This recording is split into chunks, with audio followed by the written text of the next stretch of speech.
என்னதான் அரசு மிக அழகான வாகனங்களை தயார் செய்து அதை பொதுமக்களுக்கு கொடுத்தாலும் கூட பொதுமக்களுடைய பயன்பாடு அதை எப்படி பயன்படுத்துறாங்க அப்படிங்கிற விஷயத்தை பொறுத்து தான் அந்த பயணம் நமக்கு இனிமையாக இருக்கும். நீங்க ஒரு பேருந்துல ஏறி பாருங்களேன், முன்னாடியில் உட்காந்துட்டு இருக்கவங்க கைபேசியில் ஒரு பாட்டு போட்டிருப்பாங்க, நம்ம பக்கத்தில் உட்காந்துட்டு இருக்கவங்க ஒரு பாட்டு போட்டிருப்பாங்க, பின்னாடி இன்னொருத்தங்க வேற பாட்டு போட்டிருப்பாங்க. 3 பேருடைய பாட்டுமே சவுண்டாக தான் இருக்கும்.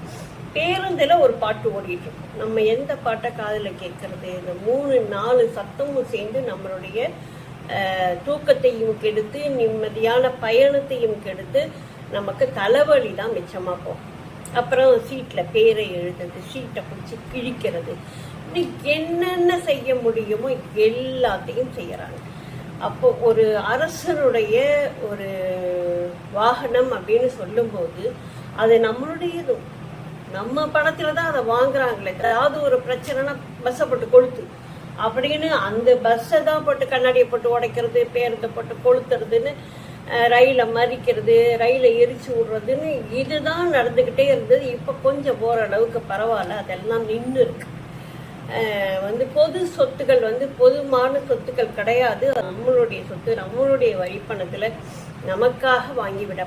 ஒரு அரை மணி நேரம் பேருந்து வரலன்னா எவ்வளவு கஷ்டமா இருக்கு, எப்படி தவிச்சு போறோம். ஆனா அதே ஏதோ ஒரு பிரச்சனைக்காக அதே பேருந்தை நம்ம போட்டு கொடுத்துறோம்.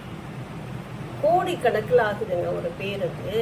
அதை நம்ம போட்டு இந்த மாதிரி அட்டகாசம் பண்ணிட்டு நாளைக்கு பேருந்து வரலன்னு சொன்னாக்கா யாரை போய் நீங்க கேட்க முடியும்? இப்படி நிறைய விஷயங்கள் நடக்குதுங்க. ஒரு பேருந்துல நம்ம ஏறி உட்கார்ந்தோம் அப்படின்னு சொன்னாக்கா ஒவ்வொரு சீட்லேயும் ஒவ்வொருத்தர் உட்காந்துருப்பாங்க. அப்போ நிறைய ஜென்ஸ் தான் அந்த மாதிரி முன்னாடி உட்காந்துட்டு இருப்பாங்க. நம்ம போனோம்னாக்கா சரி யாராவது ஒருத்தர் இருந்துச்சு கொஞ்சம் அட்ஜஸ்ட் பண்ணுறேன், நான் ஏன் அட்ஜஸ்ட் பண்ணோம், அந்தால வர சொல்லுங்க அப்படின்னு அவரை போய் கேட்டோம்னாக்கா நான் போக முடியாதுங்க, நான் ஃபர்ஸ்ட்லேயே வந்துட்டேன், அவரை வர சொல்லுங்க அப்படின்வாங்க. இப்போ ஒவ்வொரு சீட்லேயும் ஒவ்வொருத்தவங்க உட்காந்தாங்கனாக்கா திரும்பி ஏறி வரவங்க எங்கே உட்கார முடியும்?